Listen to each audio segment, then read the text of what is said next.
गाड़ी में बैठ जाओ।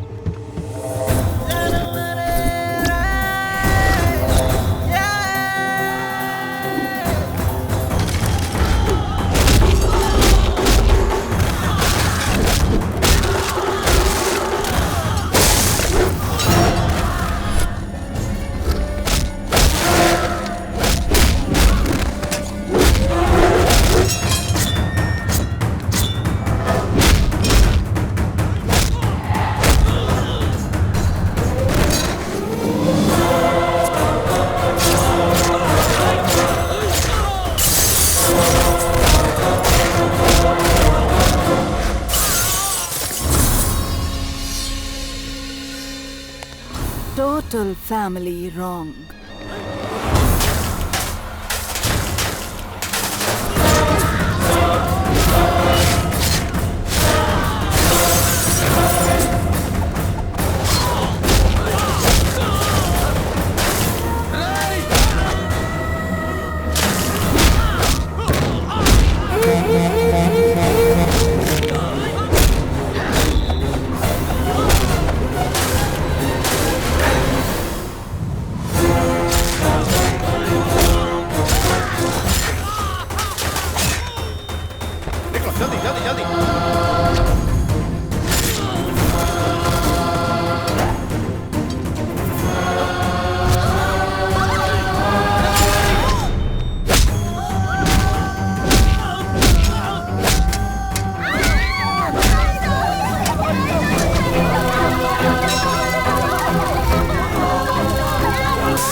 कंफर्म मारेंगे। ये तो डिक्टेटर हैं, किसी की बात ना सुनने की वजह से सिचुएशन आई है। आज इसके बीवी की हालत हुई है, कल हम भी खत्म हो जाएंगे। चलो बैठो बैठो जल्दी। मेरी बात सुनो। ससुर जी जो कह रहे हैं सही कह रहे हैं भैया। उस दिन कहा था कि महिमा राय से दुश्मनी मत मोल लो, सुना नहीं। आज देखिए क्या हालत हो गई।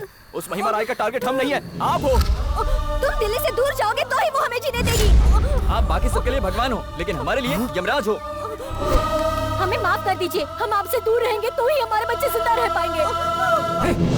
चलो यहाँ से, चलो चलो बैठो गाड़ी में। रुक जाइए। काव्या, कोई मेरे साथ नहीं है, लेकिन मैं तुम्हें बचा लूंगा, तुम्हें कुछ नहीं होगा। सुनो, बहुत तकलीफ हो रही है। मुझे चाकू लगा इसलिए नहीं, कोई आपको नहीं समझता है इसलिए। इतने साल जिनके लिए आपने इतना सब किया, उन्होंने ही आपका साथ छोड़ दिया। जिन्हें अपना समझा वो पराये हो गए। मुझसे वादा करो, तुम मेरे डैडी के पास जाओ, मेरे डैडी को संभालो। उन्हें पता नहीं चलना चाहिए कि मैं जिंदा नहीं, मर चुकी हूँ। काम्या, वैसे ही वो दीदी को लेकर पहले से ही परेशान है। उन्हें मेरे बारे में पता चलेगा तो वो पूरी तरह बिखर जाएंगे, उनसे सहा नहीं जाएगा। काम्या, काम्या, तुम्हें कुछ नहीं होगा। काम्या, काम्या। मौत से जूझ रहे इस घर की बहू को तुम छोड़कर आ गए। तुम्हें जरा भी तरस नहीं आई? हो क्या गया है तुम लोगों को? तुम क्या समझते हो ये सारी जायदाद किसकी है? हमारे पिताजी और उसके पिताजी भाई जैसे थे। हमारे पिताजी जब बिजनेस में धोखा खाकर अपने बच्चों के साथ सड़क पे आ गए थे, उस वक्त सिर्फ उन्होंने ही सहारा दिया था। आज जो तुम लोग इतने शानो शौकत से जी रहे हो, बड़े लोग जो हमें इज्जत देते हैं, ये सब उनकी दी हुई भीख है। भगवान को मंदिर की जरूरत नहीं होती, लेकिन बिना भगवान के मंदिर की कोई कीमत नहीं। वो भगवान है और उसके बिना इस घर की भी कोई कीमत नहीं। भगवान नहीं, हमें जहन्नुम में पहुंचाने वाला वो एक शैतान है। हमें माफ कर दो भैया, हमसे अनजाने में गलती हो गई। भैया जहाँ भी होंगे हम उन्हें ढूंढ लेंगे और उनसे माफी मांगेंगे। उसे आना होगा तो खुद आएगा, हम उसे नहीं ढूंढ पाएंगे। उसने जो एक बार फैसला कर लिया वो उसे मरते दम तक निभाता है।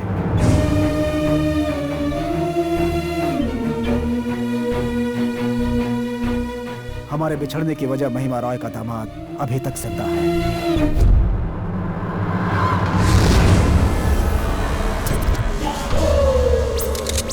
Shoot him.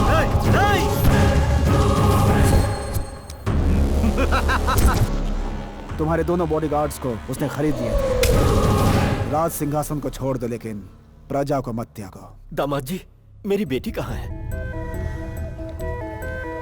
डॉक्टर साहब, अब मेरी पत्नी कैसी है? Your wife is perfectly all right. घाव गहरा होने की वजह से कोमा से बाहर आने में थोड़ा टाइम लग गया। मुझे खुशी है कि आपकी पत्नी ठीक हो गई। डॉक्टर, काम्या जी अपने बेड पर नहीं है।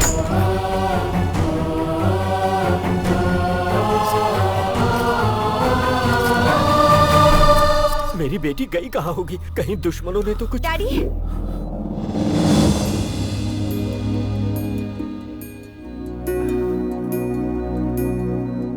काम्या बेटी।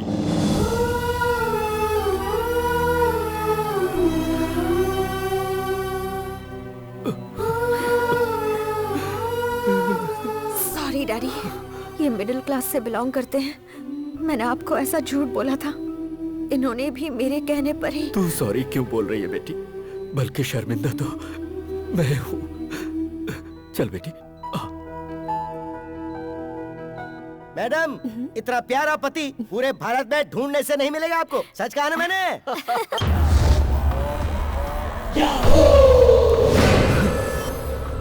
छोटे, छोटे, क्या हुआ छोटे? सर, उठ छोटे, उठ। सर, आपका भाई अब किसी को नहीं पहचान पा रहा। प्रॉब्लम कुछ समझ में नहीं आ रही है। मिनिस्टर साहब, क्या हुआ इसे?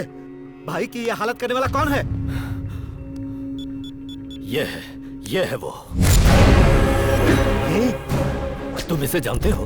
दिल्ली को थर-थर हिला देने वाला डिक्टेटर है ये। सोचा था कि वो भाग गया, लेकिन वो तो दोबारा आ गया। दामाद जी, अगर उसने दिल्ली में कदम रखा तो हमारे सारे पॉलिटिकल प्लान्स बर्बाद हो जाएंगे। वो बचना नहीं चाहिए। He is wrong. तुम जब यहाँ नहीं थे उस बीच बहुत कुछ हो गया। चेंबर ऑफ कॉमर्स को महिमा राय ने अपने कब्जे में ले लिया है। I hope everything will be. चल उठ। चैम्बर ऑफ कॉमर्स सीट मेरी है। इस कुर्सी पर जिसे चाहूं उसे बिठाऊंगी। अगर किसी ने मेरे खिलाफ आवाज उठाई तो उसका सारा बिजनेस बंद। ये महिमा राय का ऑर्डर है।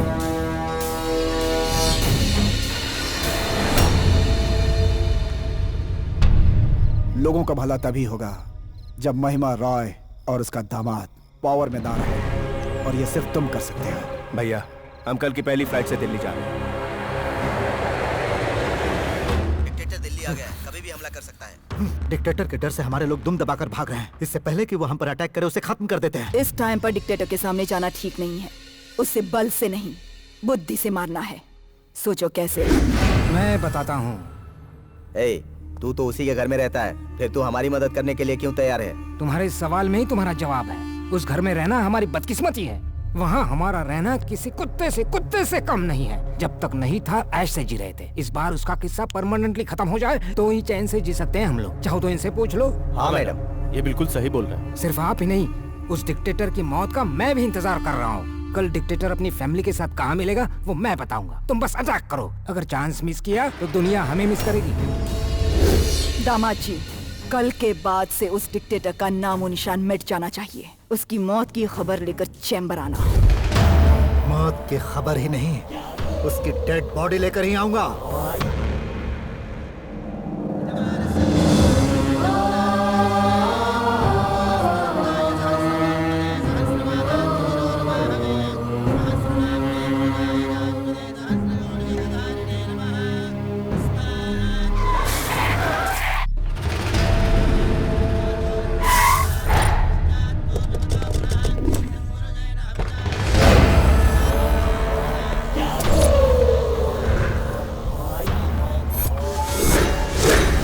भैया, वहाँ कुछ भी हो जाए, लेकिन पूजा रुकनी नहीं चाहिए।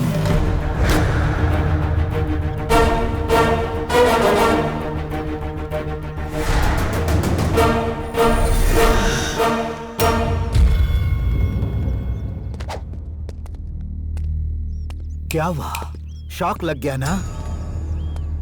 1 साल मैं तुझसे छिपकर जीता रहा हूँ। मेरा जान से प्यारा मेरा भाई तेरी वजह से मुझे नहीं पहचान रहा।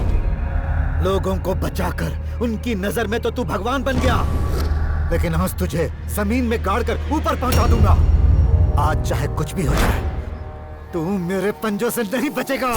शेर को भी जब प्यास लगती है तो सर झुकाकर पानी पीता है। इसका मतलब यह नहीं कि वो वापस सर उठाकर वार नहीं कर सकता। देखने के लिए आंखें नहीं बचेंगी, सर उठाने के लिए सर नहीं बचेगा।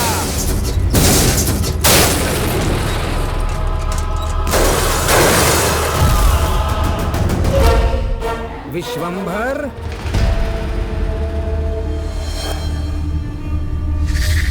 समझ नहीं पाए? डिक्टेटर को मारने के लिए तुम्हें यहाँ नहीं लाया हूँ, तुम्हें मरवाने के लिए ही तुम्हें यहाँ लाया हूँ। मार डालो उसे।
घर में घुस के मारता तो मर्दानगी होती, बीच सड़क पर मारता तो गुंडागर्दी, और अगर यहाँ मारूं तो प्रायश्चित होगा।